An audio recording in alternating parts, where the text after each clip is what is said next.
അയ്യൂബ് നബി അലൈഹിസ്സലാത്തു വസ്സലാമിന് രോഗം പിടിപെട്ടില്ലേ? രോഗം പിടിപെടുമ്പോ സ്വാഭാവികമായിട്ട് നമ്മൾ നിരാശരാകും. കണ്ടോ, ഒരു പനി വന്നിരിക്കട്ടെ, ഒരു ചുമ വന്നിരിക്കട്ടെ, ഒരു കൊര എന്ന് പറയും കന്നഡ ഭാഷയിൽ, ചുമ വന്നിരിക്കട്ടെ, അത് മാറിയില്ല, ഒരു 4 മാസം വരെ എടുത്തു കൊര, ചുമച്ച്. ആരെങ്കിലും വന്ന് എന്താ ചുമയാ പനിയാ, ഒന്നും പറയണ്ട, അസ്രവുക്കായി പ്രായം ചുമ പിടിച്ചിട്ട് 4 മാസമായിട്ട് ഒരുമാതിരി കൊര, ഒരു മുടിഞ്ഞ കൊര, ഒരു ശപിച്ച കൊര, എന്തൊക്കെ നിങ്ങൾ ശപിക്ക. ഒരു പനി, ഒരു ഒടുക്കത്തെ പനി, പണ്ടാരടങ്ങാനും മാറുന്നില്ല, വെളിയിലിട്ട് പോകാൻ പറ്റില്ല, കച്ചവടം ചെയ്യാൻ പറ്റുന്നില്ല, ഒടുക്കത്തെ പനി, ഒടുക്കത്തെ തലവേദന. ഒരു രോഗം വരുമ്പോ നമ്മൾ അതിനെ ശപിക്കും. നമുക്കൊരു ബുദ്ധിമുട്ട് വരുമ്പോ കുറച്ചാള് പോരെ, ഇത്ര നാള് ഓടിയില്ലേ മോനെ പുറത്തേക്ക്, ഇത്ര നാള് റോഡിലെല്ലാം കിടന്ന് ഓടിയതല്ലേ, അപ്പൊ ഒന്നും അള്ളാഹെ ഓർത്തില്ലല്ലോ. പള്ളിയുടെ തൊട്ടടുത്ത് കിടന്നിട്ട് കടയിൽ ആവേശത്തോടെ കച്ചവടമൊക്കെ ചെയ്തിട്ട് ബാങ്ക് വിളിച്ചിട്ട് എന്ന് എത്ര പ്രാവശ്യം കേട്ടിട്ട് പോലും ആ ഖദ് ഖാമത്തി സ്വലാ എന്ന് വിളിച്ചിട്ട് ആ സ്വലാത്തിന്റെ സഫില് നിന്നെ കണ്ടിട്ടില്ല. ഇപ്പൊ ഒരു ചെറിയൊരു രോഗം വന്നപ്പോ അവനങ്ങോട്ട് നിരാശനായിട്ട് കട തുറക്കാം. അവന് വിഷമെന്നറിയോ? നിസ്കരിക്കാൻ പറ്റൂലെന്നല്ല, കട തുറക്കാൻ പറ്റത്തില്ല, കടയിൽ പോകാൻ പറ്റത്തില്ല, പീടികയിൽ പോകാൻ പറ്റത്തില്ല. ഇതാണ് അവന്റെ വിഷമം, ഇതാണ് അവന്റെ വിഷമം. മനുഷ്യന്റെ അവസ്ഥ ഇതാണ്. രോഗം വരുമ്പോ നിരാശനാകരുതേ, ആ രോഗത്തെ തെറി പറയരുതേ. ഇത് പരിശുദ്ധ ഇസ്ലാമിന്റെ നിയമമാണ്.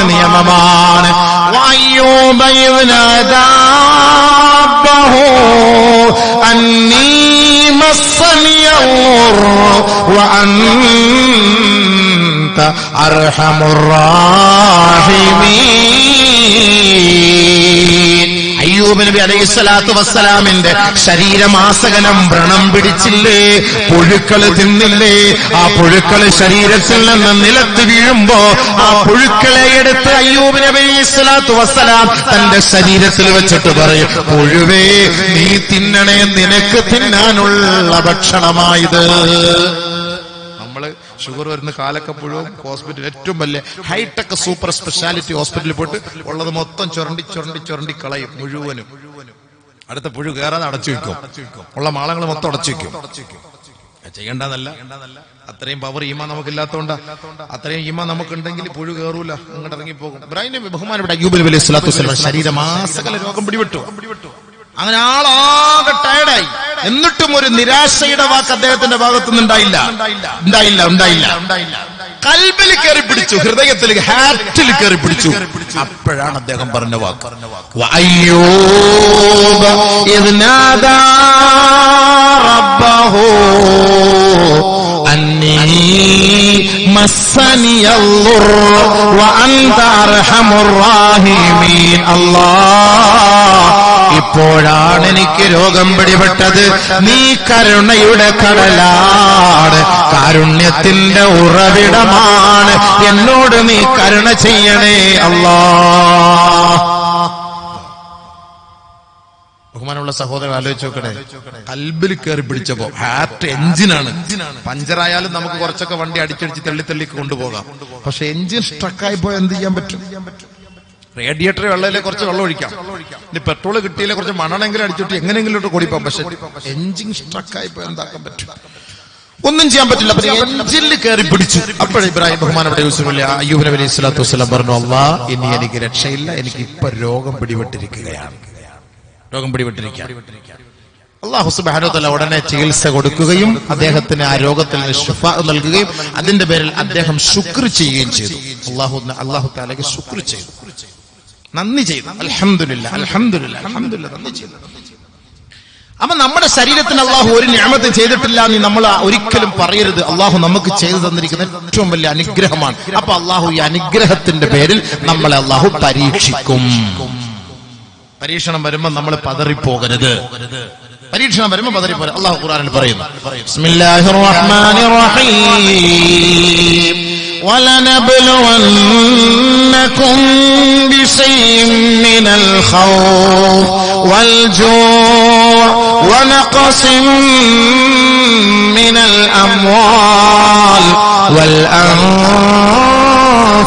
وَالثَّمَرَاتِ وَبَشِّرِ الصَّابِرِينَ വബശ്ശിരി സ്വാബിരീൻ. പരീക്ഷണങ്ങൾ വരുമ്പോ എന്ത് ചെയ്യണം എന്നുള്ള ഇപ്പൊ ആയത്തിലൂടെ അത് പറഞ്ഞുതരാം. നല്ലപോലെ ഇരുന്ന് കേട്ടോളി. ഇപ്പൊ എല്ലാ സ്ഥലത്തും ഇങ്ങനെ പൗരത്വം കേട്ട് ഇപ്പം ഈ അങ്ങ് മനസ്സിന് തന്നെ വെറുപ്പായി പോയി ഇതിപ്പോ കേൾക്കാൻ തന്നെ. ഏത് പ്രസംഗം കേട്ടാലും എവിടെ പള്ളി പൗരത്വം തന്നെ കേട്ടും അല്ലേ? എവിടെ കേട്ട് ഫുൾ ഇത് തന്നെ. എല്ലാരും എവിടെ കയറിയാൽ അറിയാതെ തന്നെ വായിൽ ഒന്നുമാണ് പൗരത്വം. ഇതൊന്നും പേടിക്കണ്ടല്ലോ, ഇതൊന്നും പേടിക്കേണ്ട കാരണം ഖുർആൻ തന്നെ. ഞാൻ ഇപ്പൊ നിങ്ങൾക്കെല്ലാം പറഞ്ഞുതരാം. ഖുർആനെ തന്നെ ഇതെല്ലാം ഉണ്ട്. ഇങ്ങനെയൊക്കെ ഇയാൾ പറയുമെന്നുള്ള കാര്യമൊക്കെ ഖുർആനത്തുള്ള നേരത്തെ പറഞ്ഞ കാര്യമാണ്. നമുക്ക് വിവരമില്ലാത്തത് കൊണ്ടാണ് നമുക്ക് ഈ പേടി. നമുക്ക് വിവരം വന്നിട്ടില്ല. അല്ലെ ഖുർആനെ നേരത്തെ പരിശോധിച്ച് നോക്കിയിരുന്ന ഇങ്ങനെയൊക്കെ പൗരത്വ പ്രശ്നം ഉണ്ടാവുമെന്നും ഇങ്ങനെ കുറെ ആളുകളൊക്കെ ഓടിച്ചിട്ടുണ്ടെന്നും പ്രവാചകന്മാരെയൊക്കെ ആട്ടി ഓടിച്ച് സ്വന്തം നാട്ടിൽ നിന്ന് തന്നെ ഇറക്കി വിട്ടിട്ടുണ്ടെന്നും അവിടെ എന്താണ് അടുത്ത പരിപാടി, അടുത്ത സമരമുഖം അവിടെ എന്തായിരുന്നു എന്നൊക്കെ ഖുർആനും ഹദീസും വളരെ അക്കമിട്ട് അടിവരയിട്ട് നമുക്ക് പഠിപ്പിച്ചു തരുന്നുണ്ട്. നമ്മളത് പഠിച്ചാൽ മതി, നമ്മളത് മനസ്സിലാക്കി പ്രവർത്തിച്ചാൽ മതി, പ്രശ്നമൊന്നുമില്ല. എല്ലാ കാര്യങ്ങളും ഖുർആനിൽ ഉണ്ടല്ലോ. ഏതാ ഇല്ലാത്ത കാര്യം? എവിടെയാ ഇല്ലാത്ത? നമുക്കാണ് വെച്ചുപോയത്, നമ്മളത് മനസ്സിലാക്കാത്തതുകൊണ്ടാണ്. അതുകൊണ്ട് എല്ലാവരും വന്ന് ഈ പൗരത്വം എന്നൊക്കെ പറഞ്ഞ് നമ്മളെ പേടിപ്പിക്കും. നമ്മൾ ഖുർആനിലേക്കൊന്ന് മടങ്ങും. അപ്പൊ എന്തായാലും പറയും, നമുക്ക് ഞാൻ പറഞ്ഞുതരും ഇൻഷാ അല്ലാഹ്. അപ്പൊ നമ്മൾ ഈ പ്രശ്നങ്ങൾ വരുമ്പോൾ നമ്മൾ പതറിപ്പോകരുത് പെട്ടെന്ന്. അല്ലാഹു തആല നമ്മളോട് പറഞ്ഞ വാക്കാണ്, നിങ്ങളെ ഞാൻ പരീക്ഷിക്കും. അല്ല പറഞ്ഞ വാക്ക്. നമ്മൾ മുസ്ലിമീങ്ങളായതുകൊണ്ട് പറഞ്ഞ വാക്കാണ്, മുഅ്മിനീങ്ങളായതുകൊണ്ട് പറഞ്ഞ വാക്ക്. നമ്മളെ പരീക്ഷിക്കുന്നു. മുഅ്മിൻ അല്ലെങ്കിൽ അല്ലാഹു തആല പരീക്ഷിക്കില്ല. നമുക്ക് വിഷമിക്കേ വേണ്ട. മുഅ്മിനീങ്ങളല്ലാത്തവർക്കൊക്കെ എന്ത് സുഖം. നമ്മൾ പറയാറില്ലേ, ചിലപ്പോൾ മനസ്സുകൊണ്ട് കരുതാറില്ലേ, അവനൊന്നും ഒരു അറ്റാക്ക് വരുന്നില്ലല്ലോ, ഒരു സ്ട്രോക്ക് വരുന്നില്ലല്ലോ. മനസ്സുകൊണ്ട് പറയാറില്ല. പല രാഷ്ട്രീയക്കാരെയും നമ്മള് ഒന്ന് ദുആ ചെയ്തൂടെ ഉസ്താദ് അവർക്ക് വേണ്ടി? നമ്മടുത്ത് പറയാട് വല്ല അവർക്കൊണ്ടൊന്ന് ദുആ ചെയ്തൂടെ? ഇത്ര ഇടങ്ങേറാക്കുമ്പോ അവർക്കൊന്നും സംഭവിക്കുന്നില്ല. സംഭവിക്കൂല ഹബീബേ. ഫിറഔൻ 400 വർഷം ലോകത്ത് ജീവിച്ചു. അവന്റെ ജീവിതത്തിൽ 400 വർഷം മൂസാ നബിയെ ഇടങ്ങേറാക്കി, മുസ്ലിം ഉമ്മത്തിനെ ഇടങ്ങേറാക്കി. അവന്റെ ജീവിതത്തിൽ 400 വർഷത്തിന്റെ ഉള്ളിൽ ഒരു പനി ബാധിച്ചിട്ടില്ല ഫിറഔന്. എന്നാ ഫിറഔന്റെ പേര് കേൾക്കുമ്പോ അലൈഹി സ്വലാം ആരെങ്കിലും പറയോ? 400 വർഷത്തിനുള്ളിൽ ഫിറഔൻ ഒരു പനി പിടിച്ചിട്ടില്ല. മാത്രല്ല ഫിറഔനിന്റെ വീട്ടിലെ ഗൃഹോപകരണങ്ങൾ, അവന്റെ ഭക്ഷണ പദാർത്ഥങ്ങൾ ഉപയോഗിക്കുന്ന ഗ്ലാസ് പാത്രം, ഒരു ഗ്ലാസ് പോലും താഴെ വീണുടഞ്ഞിട്ടില്ല 400 വർഷത്തിനുള്ളിൽ. നമ്മുടെ പറയലൊക്കെ തീർച്ച ഞാൻ നിങ്ങളെ പരീക്ഷിക്കും. അല്ലാഹു പറഞ്ഞ വാക്കാണ്, തീർച്ച. ഓടാൻ പറ്റൂല. സുഇല റസൂലുള്ളാഹി സ്വല്ലല്ലാഹു അലൈഹി വസല്ലം, അല്ലാഹുവിന്റെ റസൂലിനോട് ചോദിക്കുകയുണ്ടായി, അയ്യുന്നാസി അശദ്ദു ബലാഅൻ യാ റസൂലല്ലാഹ്, നബിയേ ഏറ്റവും കൂടുതൽ പരീക്ഷണം ആർക്കാണ് നബിയേ? ഖാല റസൂലുള്ളാഹി സ്വല്ലല്ലാഹു അലൈഹി വസല്ലം, അല്ലാഹുവിന്റെ റസൂൽ മറുപടി പറഞ്ഞു, അൽ അംബിയാ, അമ്പിയാക്കൾക്കാണ് ലോകത്ത് ഏറ്റവും വലിയ പരീക്ഷണമെന്ന് നബിയുനാ ഹബീബുനാ ഷഫീഉനാ റസൂലുള്ളാഹി. നമുക്കല്ല, മനസ്സിലായില്ലേ? നമുക്കല്ല. നമുക്കിപ്പോ എത്രയും ഓരോരുത്തർ പ്രശ്നങ്ങൾ ഉണ്ടായിട്ട് നമുക്ക് വല്ല കുഴപ്പമുണ്ടോ? തീറ്റയ്ക്ക് കുറവുണ്ടോ? കളിക്കും ചിരിക്കും വല്ല കുറവുണ്ടോ? ചാറ്റിങ്ങിന് കുറവുണ്ടോ? ചീറ്റിങ്ങിന് കുറവുണ്ടോ? എന്തിനാ ഇപ്പൊ കുറവുള്ളത്? സദക്ക ചെയ്യാനും കുറവുണ്ട്, നിസ്കരിക്കാനും ആള് കുറവുണ്ട്, വാള് വെക്കാനും ആള് കുറവുണ്ട്. ഇത് തന്നെയുള്ളൂ കുറവ്. ബാക്കി ഒന്നിനൊരു കുറവില്ല. എന്താ തങ്ങളെ? ഒന്നിനൊരു കുറവില്ല. അല്ലാഹുവിന്റെ റസൂൽ പറഞ്ഞ വാക്കാണ്, പരീക്ഷണം ഏറ്റവും കൂടുതൽ ആർക്കാണ്? അമ്പിയാക്കൾക്കാണ് പരീക്ഷണം. കാരണം എന്താ? സ്വന്തം നാട്ടിൽ നിന്ന് അവരെ ഈ പേരും പറഞ്ഞിട്ട് പുറത്താക്കിയിട്ടുണ്ട്, ഓടിച്ചുവിടാൻ തീരുമാനിച്ചു. ആദരവായ ഹബീബായ ഷഫീയായ റസൂലുള്ളാഹ് സ്വല്ലല്ലാഹു അലൈഹി വസല്ലമ തങ്ങൾ നമ്മുടെ ജീവന്റെ തുടിപ്പാണ്. ഹബീബായ തങ്ങൾക്ക് വഹി വരുന്ന സമയത്ത് മഹദിയായ ഖദീജ ബീവിയുടെ അരികിലേക്ക് നബി തങ്ങൾ ഓടിപ്പോകുകയാണ്. ഖദീജ ബീവി റളിയല്ലാഹു തആല അൻഹാ ബഹുമാനപ്പെട്ട നബിയുനാ റസൂലുള്ളാഹി തങ്ങളെ ചേർത്ത് പിടിച്ച് സമാശ്വസിപ്പിച്ച് ഉറക്കുകയാണ്. ഉറക്കിൽ നിന്ന് ഉണർന്നതിന് ശേഷം ഹബീബായ തങ്ങൾ നേരിട്ടതെല്ലാം മഹദിയായ ഖദീജ റളിയല്ലാഹു തആല അൻഹയോട് വിവരിക്കുകയുണ്ടായി. ശേഷം ബഹുമാനപ്പെട്ട ഖദീജ ബീവി പറയുകയുണ്ടായി, നബിയേ അങ്ങയെ ഞാൻ ഒരു ഉസ്താദിന്റെ അരികിൽ കൊണ്ടുപോകാം. നമുക്ക് എന്തെങ്കിലുമൊക്കെ ഒരു വെപ്രാളം വരുമ്പോൾ നമ്മ പെട്ടെന്ന് ഒരു ഉസ്താദ് വരുമ്പോൾ പറയും, അല്ലെങ്കിൽ ഒരു തങ്ങൾ വരുമ്പോൾ പറയും, ഒന്ന് ഉസ്താദ് ഈ കുട്ടിക്ക് ചെറിയ എന്തൊരു പ്രശ്നമുണ്ട്, ഒന്ന് നോക്കണം, അല്ലെങ്കിൽ ഒന്ന് എന്തെങ്കിലും പറയണം, എന്തെങ്കിലും ഒരു ദുആ ചെയ്യണം എന്നൊക്കെ പറയുന്നത് പോലെ, ആരെങ്കിലും പറയുന്ന പോലെ ഖദീജ ബിബി റളിയല്ലാഹു തആല നബിയുനാ റസൂലുള്ളാഹി ഇങ്ങനെ വഹി വന്നപ്പോൾ നേരെ എന്ത് ചെയ്തു? വറഖത്ത് ബിൻ നൗഫൽ എന്ന് പറഞ്ഞ അന്നത്തെ കാലഘട്ടത്തിൽ ജീവിച്ചിരുന്ന ഒരു പണ്ഡിതാണ്, മുവഹിദാണ്. അദ്ദേഹത്തിന്റെ ഇടയിൽ കൊണ്ടുപോയിട്ട് ഇങ്ങനെയൊക്കെ സംഭവിച്ചിട്ടുണ്ട് കേട്ടോ, പ്രവാചകർ ഇങ്ങനെയൊക്കെ സംഭവിച്ചിട്ടുണ്ട്. എന്താ സംഭവം? അപ്പൊ ബഹുമാനപ്പെട്ട നബീന റസൂൽ ഞങ്ങളെ നോക്കിയിട്ട് പറഞ്ഞു, നിങ്ങൾ ഈ സമൂഹത്തിന്റെ നേതൃസ്ഥാനം അലങ്കരിക്കാൻ പോവുകയാണ്, പ്രവാചകനാകാൻ പോവുകയാണ്. പക്ഷെ ഒരു കാര്യം ഞാൻ പറയാൻ, നിങ്ങൾ പ്രവാചകനാകുന്നതോടുകൂടി, നിങ്ങളൊരു വിശ്വസ്തനാകുന്നതോടുകൂടി ഈ നാട്ടിൽ നിന്ന് നിങ്ങളെ സ്വന്തം മണ്ണിൽ നിന്ന് പുറത്താക്കും. അദ്ദേഹം ആദ്യം പറഞ്ഞൊക്കെ ഇന്നും നടന്നല്ല ഈ പുറത്താക്കൽ പരിപാടി. ആദ്യം പറഞ്ഞ വാക്കതാണ്. ആദരവായ റസൂലുള്ളാഹി തങ്ങൾ അത്ഭുതപ്പെട്ടില്ലേ? അത്ഭുതത്തോടെ ഹബീബായ തങ്ങൾ ചോദിക്കുകയായി, അവ മുഖ്രിജിയഹും, അവർ എന്നെ പുറത്താക്കുവോ? എന്നെ, എന്റെ സ്വന്തം മണ്ണിൽ നിന്ന്, എന്റെ നാട്ടിൽ നിന്ന് എന്നെ പുറത്താക്കുമോ? അതെ, നിന്നെ സ്വന്തം മണ്ണിൽ നിന്ന് പുറത്താക്കുമെന്ന് ബഹുമാനപ്പെട്ട നബിയുനാ റസൂലുള്ളാഹി തങ്ങളോട് വർഷങ്ങൾക്ക് മുമ്പേ പറഞ്ഞു കഴിഞ്ഞു. സല്ലല്ലാഹു അലൈഹി വസല്ലം തങ്ങൾ അവിടെ ഇരിക്കട്ടെ. അതിന് മുമ്പ് വന്ന പ്രവാചകന്മാരെ നമുക്ക് എടുക്കാമല്ലോ. ഇബ്രാഹിം നബി അലൈഹി സ്വലാത്തു വസ്സലാമിന്റെ ചരിത്രം എന്താ? മില്ലത്ത് അബീക്ക് ഇബ്രാഹിം, നമ്മുടെ മില്ലത്താണല്ലോ ഇബ്രാഹിം നബി. എല്ലാരും ഈ പൗരത്തെ കുറിച്ച് പറയുമ്പോൾ ഞാൻ ഖുർആൻ വഴി കൂടെ പൗരത്തിൽ കിടക്കാൻ, എപ്പോഴും ഈ പൗരത്വം പറഞ്ഞ് എല്ലാവരും ഇങ്ങനെ സംസാരിക്കുമ്പോൾ ചിലപ്പോൾ ഒരു പക്ഷേ ഇഷ്ടപ്പെട്ടൊന്നും വരില്ല. ഖുർആനിലേക്ക് നിങ്ങളൊന്ന് ശ്രദ്ധിക്കുക. അല്ലാഹു തആല ഖുർആനിൽ പറഞ്ഞിട്ടുള്ള കാര്യം എന്താണ്? ഇബ്രാഹിം നബി അലൈഹി സ്വലാത്തു വസ്സലാമുമായി ബന്ധപ്പെട്ട് അല്ലാഹു തആല പറയാൻ, വഖാലല്ലദീന കഫറൂ ലിറുസുലിഹിം ലനുഖ്രിജന്നകും മിൻ അർളിനാ ഔ ലതഊദുന്ന ഫീ മില്ലത്തിനാ ഫഔഹാ ഇലൈഹിം റബ്ബുഹും ലനഹ്ലികന്നൽ-ളാലിമീൻ.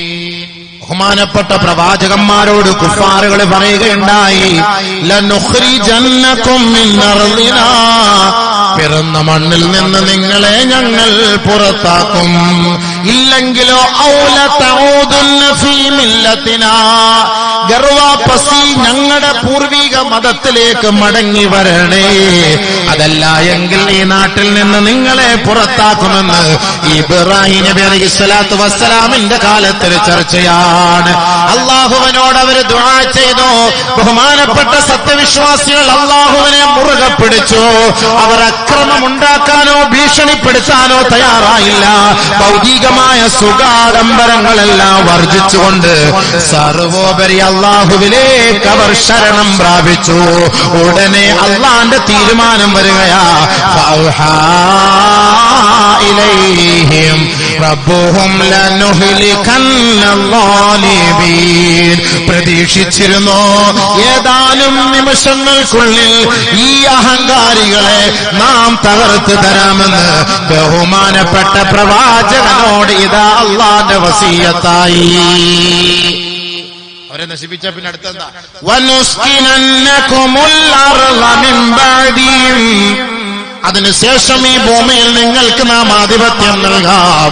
ലാലിക, അതാർക്കാണെന്ന് പറയട്ടെ, ലിമൻ ഖാഫ മഖാമി വഖാഫ വഈദ്. നിസ്കാരമില്ലാത്ത മുസ്ലിമേ കൊടിപിടിച്ച് സമരം ചെയ്തിട്ട് കാര്യമില്ല, പ്രതിഷേധ പ്രകടനം നടത്തിയിട്ട് കാര്യമില്ല, നമസ്കരിക്കാൻ പള്ളിയിൽ ആളുകളില്ല, ഖുർആൻ ഓതാൻ മുസ്ലിമില്ല, സദഖകൾ ചെയ്യാൻ മുസ്ലിമില്ല, നോമ്പ് പിടിക്കാൻ മുസ്ലിമില്ല. സമരത്തിന് മാത്രമാണ് ഈ മുസ്ലിം സമുദായമുള്ളത്. അല്ലാഹു പറയുകയാണ്, ذَلِكَ لِمَنْ خَافَ مَقَامِي وَخَافَ وَعِيدِ. നാളെ ആഖിറമുണ്ട്, വിചാരണയുണ്ട്, സ്വർഗമുണ്ട്, നരകമുണ്ട്, സിറാത്ത് എന്ന പാലമുണ്ടെന്ന് വിശ്വസിക്കുന്ന സത്യവിശ്വാസികളെ, നിങ്ങൾ അല്ലാഹുവിലേക്ക് മടങ്ങാൻ തയ്യാറുണ്ടോ? നിങ്ങൾക്കെതിരെ വരുന്ന ഓരോ അമ്പുകളെയോ ഞാൻ ഒടിച്ചു കളയാം. അതിനുശേഷം അവരിരുന്ന കസേരയിൽ നിങ്ങളെ ഞാൻ കയറ്റിയിരുത്താം. ഖുർആനാണ്, ആർക്കും നിഷേധിക്കാൻ പറ്റൂല. ذَلِكَ لِمَنْ خَافَ مَقَامِي وَخَافَ وَعِيدِ. എന്നിട്ടോ ദുആ ചെയ്യും. പ്രവാചകന്മാർക്ക് ദുആ ചെയ്തു. വസ്തഫ്തഹൂ, വാ നിസ്കരിച്ചിട്ട് വാ, നിസ്കരിക്കാൻ വാ, പള്ളിയിൽ വാ. പള്ളിയിലില്ല, ചെറുപ്പക്കാരില്ല പള്ളിയില്. നമ്മള് മുസ്ലിങ്ങള് ചുമ്മാ ഇൻകുലാബ് സിന്ദാബാ, ഇൻകുലാബ് സിന്ദാബാ, മാഫി ഫായിദ സിന്ദാബാ. എന്ത് സിന്ദാബാ? ഒരു സിന്ദാബാക്ക് ഒരു ഫായിദ ഇല്ല, ഒരു ഗുണമില്ല ഇത്. നിങ്ങൾ പള്ളിക്ക് വന്ന് നിസ്കരിച്ചെന്ന് അള്ളാഹ് അടുത്ത് പറ, പഠിച്ചവർ ഇങ്ങനൊക്കെ പ്രശ്നങ്ങൾ വരുന്നു, നീ ഒന്ന് പരിഹരിക്കും. ചെറുപ്പക്കാരന്റെ ദുആക്ക് ഇജാബത്ത് കൂടുതലാണ്. അവൻ ചെറുപ്പക്കാരനാണ്, അവൻ തെരുവോരങ്ങളിൽ ചാറ്റിക്കൊണ്ട് നടക്കുന്നവൻ. അതെല്ലാം വലിച്ചെറിഞ്ഞിട്ട് അള്ളാഹുവിനെ വിളിക്കാൻ സുജൂദിൽ കിടക്കാൻ അവൻ തയ്യാറായി. ആ സുജൂദിൽ അവന്റെ കണ്ണുനീർ ആ മുസല്ലയിൽ വീണാൽ അവൻ എഴുന്നേൽക്കുന്നതിന് മുമ്പ് അള്ളാഹുവിന്റെ സഹായം ഉണ്ടാകും. അള്ളാഹ് പറഞ്ഞ വാക്കാ ഞാൻ ഇതെല്ലാം പറയുന്നത്. അവർ അള്ളാഹുവിനോട് സഹായം തേടുകയാണ്, വിജയം തേടുകയായി. അള്ളാഹുവിന്റെ മറുപടി എന്താണ്? ആ ദുആ സ്വീകരിച്ചുകൊണ്ട്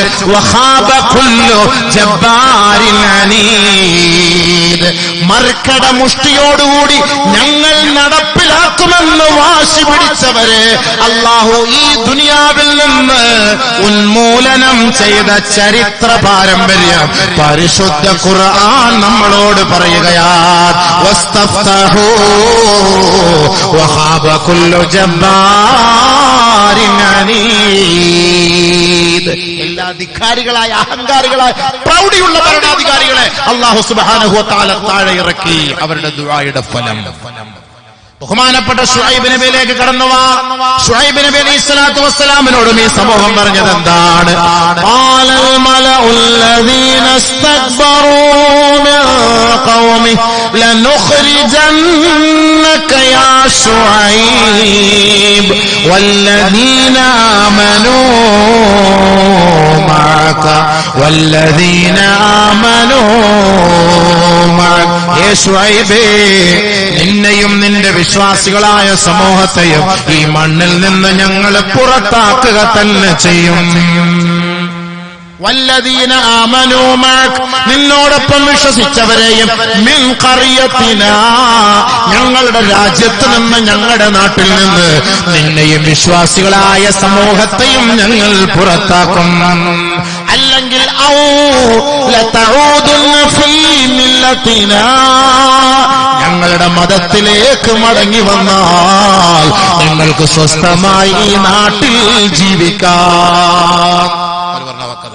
അവിടെയും പ്രവാചകൻ ശുഐബ് നബി അലൈഹിസ്സലാത്തു വസ്സലാം ലൂത്ത് നബി അലൈഹിസ്സലാത്തു വസ്സലാം എന്താ പറഞ്ഞത്? ഖാലൂ ലഇല്ലം തൻതഹി യാ ലൂത്ത് ലതകൂനൻ മിനൽ മുഖ്റജീൻ.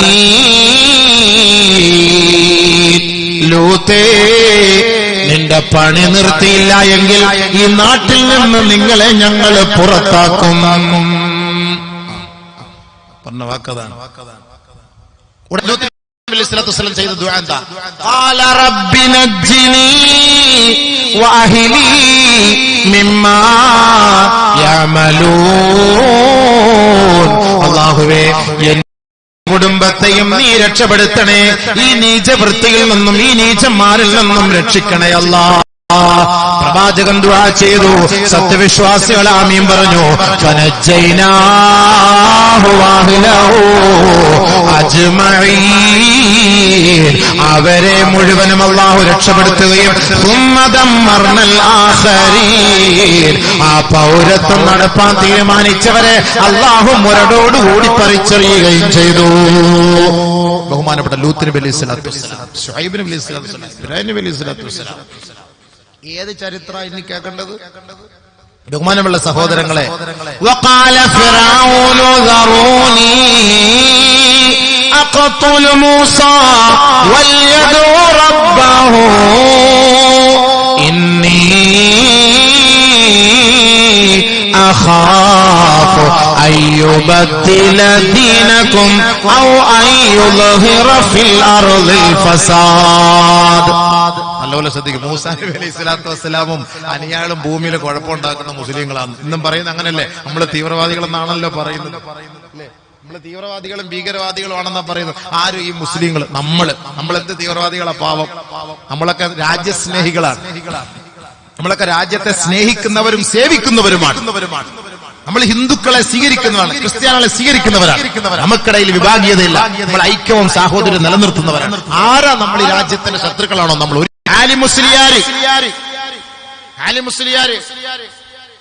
കുഞ്ഞാലി മുസ്ലിയാർ. പിന്നെ ഈ ചരിത്രങ്ങൾ പരിശോധിക്കുമ്പോൾ ഇഷ്ടം പോലെ പേരുകൾ പറയാനുണ്ട്. അതൊന്നും നമുക്ക് പറഞ്ഞിട്ട് കാര്യമില്ല. ഇന്ത്യ രാജ്യത്തിന്റെ ആ ഒരു സംരക്ഷണവും സൗഹാർദ്ദവും നിലനിർത്താൻ പണിയെടുത്തത് മുസ്ലിങ്ങളാണ്. 1857 പീർ മുഹമ്മദ് അലി ലക്നോ ഇന്ത്യ രാജ്യത്തിന് വേണ്ടി നേതൃസ്ഥാനം അലങ്കരിച്ചു ബ്രിട്ടീഷുകാർക്കെതിരെ.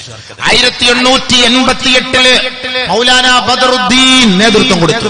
1912 ഇമാം ഹക്കീം, 1918 ഡോക്ടർ ഇബ്നു മുബാറക്, 1922 മൗലാന മുഹമ്മദ് അലി, 1928 മൗലാന സയ്യിദ് മുഹമ്മദ് നേതൃത്വം കൊടുത്തു ഇന്ത്യ രാജ്യത്ത് നിന്ന് ബ്രിട്ടീഷ് പട്ടാളത്തെ ഓടിക്കാൻ. നമ്മള് മുസ്ലിങ്ങൾ സാധാരണക്കാരാണോ? അല്ല. ഇവിടെ കിടന്ന് ഒളിച്ചു കൂടി സുഖമായിട്ട് കിടന്നിട്ടൊന്നുമില്ല. നമ്മള് പണിയെടുത്തവരാണ്. ഇന്ത്യയുടെ നിർമ്മാണ പ്രവർത്തനങ്ങളിലൊക്കെ മുഖ്യ പങ്ക് വഹിച്ചവർ മുസ്ലിമീങ്ങളാണ്. ഇന്ത്യയുടെ നിർമ്മാണ പ്രവർത്തനങ്ങളിൽ മുഖ്യ പങ്ക് വഹിച്ചവർ മുസ്ലിമീങ്ങളാണ്. റെഡ് ഫോർട്ട്, ലാൽ കില, ചെങ്കോട്ട മുസൽമാന്റെ സംഭാവനയാണ്. കുത്തുബ് മിനാർ 237.8 അടി നീളം, 399 പടികളുള്ള കുത്തുബ് മിനാർ ഖുത്ബുദ്ദീൻ ഐബക് അദ്ദേഹത്തിന്റെ ഉസ്താദ്, അജയ്യനായ ഉസ്താദ് ബഖ്തിയാർ അഹമ്മദിന് വേണ്ടി നിർമ്മിച്ചു കൊടുത്തതാണ് ഇന്ത്യ രാജ്യം. അല്ലാതെ ഞാനൊരു പരിപാടി ഏറ്റവും ക്യാൻസൽ ആക്കുന്ന സ്വഭാവം എനിക്കില്ല. ആ ഡേറ്റ് വേറെ കൊടുക്കുകയില്ല. ഞാൻ ഇങ്ങനെ പിടിച്ചു വെച്ചിരിക്കും. പിന്നെ ക്യാൻസൽ ആവാൻ വേണ്ടി ദുആ ചെയ്യുന്ന ആളാണ് ഞാൻ. അൽഹംദുലില്ലാഹ്. കാരണം എനിക്ക് അത്ര ഒരു ദിവസം 2 ദിവസം റെസ്റ്റ് എടുക്കാം റാഹത്തായിട്ട്. പരിപാടിയില്ല, പരിപാടിയോടെ ഇങ്ങനെ ഓട്ടാണ്. അതുകൊണ്ട് അപ്പൊ ഞാനിന്ന് പറഞ്ഞു, നമ്മുടെ അഷ്റഫ്ക്കായോട് ഞാൻ പറഞ്ഞു, സിറാജ് ഉസ്താദ് വന്നാൽ സിറാജ് ഉസ്താദ് എന്ന് കൂടി ഞാൻ അങ്ങോട്ട് പോകാം. കാരണം ഞാൻ 4 ദിവസം കാസർഗോഡ് നിന്ന് പരിപാടി കഴിഞ്ഞവരാണ്. ഞാൻ വീട്ടിലേക്ക് പോയില്ല, പോകുന്ന വഴിയാണ്. പിന്നെ പറഞ്ഞപ്പോ അദ്ദേഹം പറഞ്ഞു, ഇല്ല അത് പറ്റൂല, ഇവിടെ വന്ന്. എന്നാ പിന്നെ അദ്ദേഹം പറഞ്ഞു, സിറാജ് ഉസ്താദ് പറഞ്ഞു ഞാനും വരാം ഒരുമിച്ച്. അപ്പൊ ഞങ്ങൾ രണ്ടുപേരും ഒരു നാട്ടിലാണ്, ഒരുമിച്ച് ആ വണ്ടിയിൽ പോവുകയും ചെയ്യാമല്ലോ. അങ്ങനെ നിങ്ങൾക്ക് വണ്ടിക്കൂലി ലാഭമായി. അപ്പൊ അതുകൊണ്ട് ഇൻഷാ അല്ലാഹ് അദ്ദേഹം വന്നുകൊണ്ടിരിക്കുകയാണ്. അദ്ദേഹം വരുമ്പോ ഞാൻ നിർത്തും. അത് കഴിഞ്ഞ് അദ്ദേഹത്തിന്റെ പ്രസംഗവും. छुपाले जो दुश्मन को भी जख्म खाकर दुआ दे. അക്രമികളെയും വിരോധികളെയും എല്ലാം ചേർത്ത് പിടിച്ചിട്ട് അവർക്ക് അനുകൂലമായി ദുആ ചെയ്തു. അതാണ് ഉറുദു കവി ചോദിക്കുന്നത്. उसे और क्या नामे देगा जमाना और रहमत नहीं है तो फिर और क्या है. ഈ മനുഷ്യന് എന്ത് പേരാ ലോകം നൽകുക? ഈ ഹബീബായ തങ്ങൾക്ക് എന്ത് പേരാ ലോകം നൽകുക? അത്രയ്ക്കും വിരോധികളെ ചേർത്ത് പിടിച്ച് അവർക്ക് അനുകൂലമായ പ്രാർത്ഥന നടത്തിയ ഒരു പ്രവാചകൻ. ലോകത്ത് ഈ പ്രവാചകന് എന്ത് പേര് നൽകും? റഹ്മത്ത് നഹീ ഹേ തോ ഫിർ ഔർ ക്യാ ഹേ. ആ കാരുണ്യത്തിന്റെ പ്രവാചകനില്ലായിരുന്നുവെങ്കിൽ പിന്നെ നമുക്ക് എന്താ മിച്ചമുള്ളത്? എന്താ ബാക്കിയുള്ളത്? ഒന്നുമില്ല. അതുകൊണ്ട് ആ പ്രവാചകൻ പഠിപ്പിച്ചെന്ന മാതൃകയാണ് നമുക്ക്. ഐക്യം, സാഹോദര്യം. ഇന്ത്യ രാജ്യത്തെ കുറിച്ച് പാടിയത് ബഹുമാനപ്പെട്ട അല്ല, मेरा वतन वही है, मेरा वतन वही है, मेरा वतन वही है. ഏതൊരു മണ്ണിലാണോ മൗലാന മുഈനുദ്ദീൻ ചിശ്തി റഹ്മഹുല്ലാഹ് ഐക്യത്തിന്റെ പാട്ട് പാടിയത്, ഏതൊരു മണ്ണിലാണോ ഗുരുനാനക്ക് വിജയത്തിന്റെ വീതി ഓതിയത്, മേരാ വതൻ വഹി ഹേ, ആ മണ്ണ് തന്നെയാണ് എന്റെ മണ്ണ്.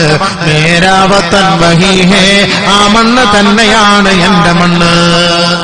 ഇന്ത്യയുടെ മണ്ണ്, ഇന്ത്യയുടെ മണ്ണതാണ്. ഇനി ഒരു അതീതം ഞാൻ പറയട്ടെ, ഇന്ത്യയെ കുറിച്ച് നബിതങ്ങൾ പറഞ്ഞത് പറയട്ടെ. ഇന്ത്യ രാജ്യത്തിന്റെ മഹത്വം നമുക്കറിയില്ല അബീവേ. നമ്മൾ ചുമ്മാ പൗരത്വം പൗരത്വം പൗരത്വം എന്ന് കേട്ടിട്ട് ഒരു ദിക്റായി മാറി. ആദ്യം നമ്മൾ ഇന്ത്യയും മുസ്ലിങ്ങളുമായിട്ടുള്ള ബന്ധം നമ്മൾ മനസ്സിലാക്കണം. വെറുതെ ഒന്നുമല്ല. ബഹുമാനപ്പെട്ട ആദം നബി അലൈഹി സ്വലാത്തു വസ്സലാമിനെ അല്ലാഹു തആല സ്വർഗ്ഗത്തിൽ നിന്ന് ഇറക്കാൻ തീരുമാനിച്ചപ്പോ ലോകത്തിന് 240 രാഷ്ട്രങ്ങളുണ്ട്. ഈ ഭൗമാന്തരീക്ഷത്തില്, ഈ ഭൗമതലത്തില് 810 കോടി ജനങ്ങളും 240 രാഷ്ട്രങ്ങളുണ്ട്. അതിൽ 196 രാഷ്ട്രങ്ങൾ ഐക്യരാഷ്ട്രസഭയിൽ അംഗത്വമുള്ളതാണ്.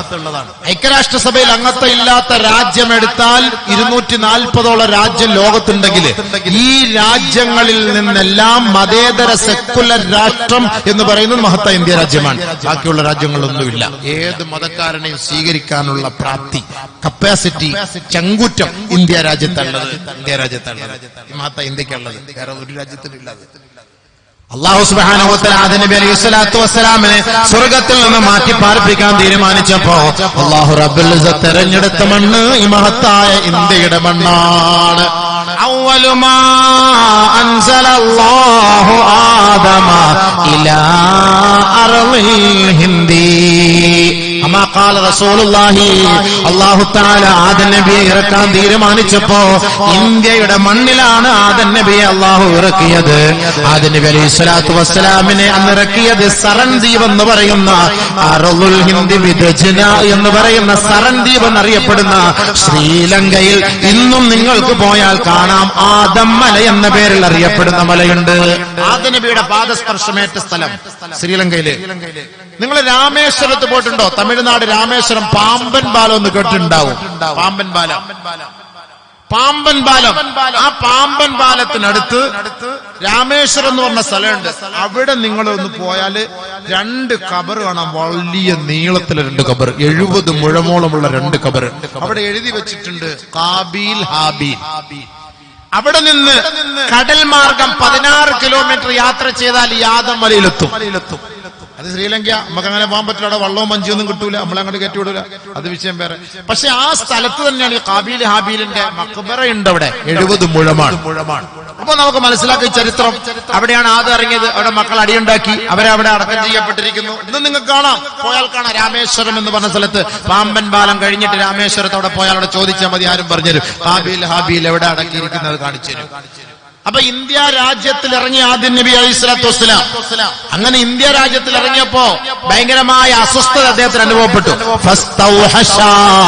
ഏകാന്തത അനുഭവപ്പെട്ടപ്പോ അള്ളാഹുവിനോട് ദുആ ചെയ്തു, പടച്ചവനെ, വല്ലാത്ത ഒരു കൂരിരുട്ടിലും ഒരു വല്ലാത്ത കാട്ടിലും കുറ്റിക്കാട്ടിലും എന്നെ നീ നിക്ഷേപിച്ചിരിക്കുകയാണ്. റബ്ബനാ വലംനാ أنفسنا وإن لم تغفر لنا وترحمنا لنكونن من الخاسرين. പ്രാർത്ഥിച്ചു വർഷങ്ങളോളം. അങ്ങനെ ഏകാന്തത അനുഭവപ്പെട്ടപ്പോ ആദം നബി അലൈഹി സ്വലാത്തു വസ്സലാമിന് അല്ലാഹു സുബ്ഹാനഹു വ തആല ഒരു ഈനാസ് പകർന്നു കൊടുക്കാൻ, ഒരു സന്തോഷം പകർന്നു കൊടുക്കാൻ ഈ ഭാരത രാജ്യത്തിലേക്ക് അല്ലാഹു തആല ഫനസല ജിബ്രീൽ അലൈഹി സ്വലാത്തു വസ്സലാമിനെ ഇറക്കുകയാണ്. ആദ്യമായിട്ട് ജിബ്രീൽ ഇറങ്ങിയ മണ്ണ് ഭാരതത്തിന്റെ മണ്ണ്. ആദ്യമായിട്ട് ജിബ്രീൽ ഇറങ്ങിയ മണ്ണ് ഭാരതത്തിന്റെ മണ്ണ്. തീർന്നില്ല. ഫനാദാ ബിൽ അദാൻ. അവിടെ വെച്ച് ബാങ്ക് വിളിക്കുകയാണ്. ബാങ്ക് വിളിച്ചു. ഇന്ന് നമ്മൾ വിളിക്കുന്ന വാങ്ക അന്ന് ജിബ്രീൽ വിളിച്ചത്. അതിൽ അദ്ദേഹം വിളിച്ചു, അശ്ഹദു അന്ന മുഹമ്മദർ റസൂലുള്ളാഹ്. ശ്രദ്ധിച്ചു ആദം നബി അലൈഹി സ്വലാത്തു വസ്സലാം മുഹമ്മദ്. അശ്ഹദു അന്ന മുഹമ്മദർ റസൂലുള്ളാഹ്. فلما سمع ذكر محمد മുഹമ്മദ് എന്ന പേര് കേട്ടപ്പോ ഖാല ആദം നബി ചോദിച്ചു, മൻ ഹാദാ മുഹമ്മദ്, ആരാണ് ഈ മുഹമ്മദ്? ജിബ്രീലേ. ഉടനെ ജിബ്രീൽ അലൈഹി സ്വലാത്തു വസ്സലാം മറുപടി പറഞ്ഞു, ഹാദാ സയ്യിദുൽ ആഖിറുൽ ദികായ ആദം. ആദമേ, അവിടുത്തെ സന്താന പരമ്പരകളിലെ അവസാനത്തെ കണ്ണിയാണ്. നബി സല്ലല്ലാഹു അലൈഹി വസല്ലം തങ്ങളെ പോലെ നേരത്തെ അറിയിച്ചു ആദം നബി അലൈഹി സ്വലാത്തു വസ്സലാം. ആ സ്വർഗത്തിൽ നിന്ന് കുറെ സാധനങ്ങൾ കൊണ്ടുവന്നു. അതിൽപ്പെട്ടാണ് ഏലക്ക, ഊദ്, സഞ്ചബീല്, ഇഞ്ചി. ഈ ഊദ് ഇന്ന് ഏറ്റവും കൂടുതൽ സുലഭമായി ലഭിക്കുന്നത് ആസാമിലാണ്. ലോകത്തെ ഊദുകളിൽ ഏറ്റവും നല്ല ഊദ് ഊദുൽ ഹിന്ദാണ്. ഇന്ത്യയുടെ ഊദാണ്. അറബികൾക്ക് അതാണ് വലിയ ഇഷ്ടം. പക്ഷെ നമുക്ക് പിടിക്കൂല. അത് ഏറ്റവും കൂടുതൽ എന്നുള്ളത് ഉൽപ്പാദിപ്പിക്കപ്പെടുന്നത് ആസാമിലാണത്.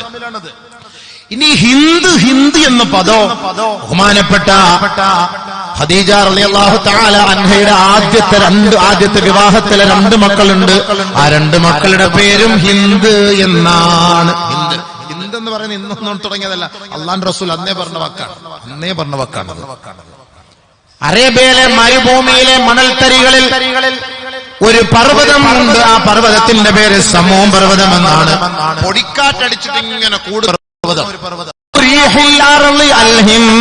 ഭൂമിയിലെ ഏറ്റവും ശുദ്ധമായ സുഗതമായ വായു അത് ഹിന്ദിന്റെ വായുവാണ്, ഇന്ത്യയുടെ വായുവാണ്. ഫഅല്ലഖത് അശ്ജാറുഹാ മിൻ റീഹിൽ ജന്ന. ഇന്ത്യയുടെ വൃക്ഷങ്ങളെയും സ്വർഗത്തിലെ കാറ്റുമായി അല്ലാഹു ബന്ധ ഹദീസിൽ കാണാം, ഞങ്ങൾ മദീന പള്ളിയുടെ ഉമ്മറപ്പടിയിൽ 10 പേരടങ്ങുന്ന സംഘം ഇരിക്കുമ്പോ ഒരു സഹാബി ഒരു പൊതിക്കെട്ട് കൊണ്ട് അല്ലാഹുവിന്റെ റസൂലിന്റെ കൈകളിൽ കൊടുക്കുന്നു. അത് തുറന്നിട്ട് അതിൽ നിന്ന് ഓരോ കഷണമെടുത്ത് ഞങ്ങൾക്ക് തരികയുണ്ടായി. അത് സഞ്ചബീലായിരുന്നു, അതായത് ഇഞ്ചിയായിരുന്നു. അന്ന് ഇഞ്ചി സുലഭമായി ലഭിച്ചിരുന്നത് കേരളത്തിലാ. ഈ കേരളത്തിൽ നിന്ന് ആരാണ് അതുകൊണ്ട് കൊടുത്തത്? മഹാനായ ചേരമാൻ പെരുമാൾ എന്ന പേരിൽ അറിയപ്പെട്ട ചക്രുത്തി പെരുമാൾ എന്ന പേരിന് അർഹനായ ബഹുമാനപ്പെട്ട നബിയും സഹാബത്തും ജിദ്ദയിൽ തമ്പടിച്ചിരിക്കുമ്പോ അവിടെ വന്ന് അല്ലാഹുവിന്റെ റസൂലിന്റെ കൈക്ക് പിടിച്ച് ഇസ്ലാമിലേക്ക് കടന്നു വന്ന താജുദ്ദീൻ റളിയല്ലാഹു അൻഹു എന്ന പേരിൽ അർഹനായ അറിയപ്പെട്ട ചക്രുത്തി പെരുമാളാണ് നബി തങ്ങൾക്ക് കേരളത്തിലെ ഇഞ്ചി കൊണ്ടുപോയി സമ്മാനിച്ചത്. അതുകൊണ്ട് അറബികൾ കേരളോട്ട് വലിയ ബന്ധമാണ്, ഇന്ത്യയായിട്ട് വലിയ ബന്ധമാണ്, അറബികൾക്ക് ഇന്ത്യയായിട്ട് വലിയ ബന്ധമാണ്. പ്രൊഫസർ ഫിലിപ്പ് കേസ് ഹിറ്റി അമേരിക്കൻ ചരിത്രകാരനാണ്. Professor Philip K Hitti history of the Arab എന്ന ഗ്രന്ഥത്തിൽ അദ്ദേഹം പറയുന്നുണ്ട്, ഈജിപ്ത്, മെസൊപ്പൊട്ടോമിയ ആ നാട്ടിൽ നിന്ന് വരുന്ന അറബികൾ പഞ്ചാബിലേക്ക് കച്ചവടാവശ്യാർത്ഥം വരുമ്പോൾ അവർക്കിടയിൽ മധ്യവർത്തികളായി പ്രവർത്തിച്ചിരുന്നത് അറബികളാണ്. പഞ്ചാബിനെയും മെസൊപ്പൊട്ടോമിയയും ബന്ധപ്പെടുത്താൻ അവർക്കിടയിൽ പ്രവർത്തിച്ചത് അറബികളാണ്. ഇനി നിങ്ങൾ മറ്റൊരു ചരിത്രം നോക്കാം. ഇന്ത്യയിലെ ഏറ്റവും വലിയൊരു ചരിത്രകാരനാണ് ഡോക്ടർ സയ്യിദ് സുലൈമാൻ നദ്വി. അദ്ദേഹത്തിന്റെ അറബ് ഔർ തഅല്ലുഖെ ഹിന്ദ് ഹിന്ദുക്കെ ഭാഗം ഏകദൈവത്തിൽ വിശ്വസിച്ചവരായിരുന്നു ഇന്ത്യ രാജ്യത്ത്. അനന്തരഗാമികളായി ഇന്ത്യയിൽ വർത്തിച്ചിരുന്നത് സാബി മതക്കാരെന്ന് ഖുർആനിൽ പറയപ്പെട്ട ദ്രാവിഡന്മാരായിരുന്നു. ആ ദ്രാവിഡർ ഏകദൈവ വിശ്വാസികളായിരുന്നു. പിൽക്കാലത്ത് മറ്റുള്ള മതങ്ങൾ വ്യതിചലിച്ചതുപോലെ ഇവരും ബഹുദൈവ ആരാധനയിലേക്ക് പോയി. ചരിത്രം പരിശോധിച്ചാൽ ബഹുമാനമുള്ള സഹോദരങ്ങളെ, ഇന്ത്യയും മുസ്ലിങ്ങളായിട്ട് ഒരുപാട് ബന്ധമുണ്ട്.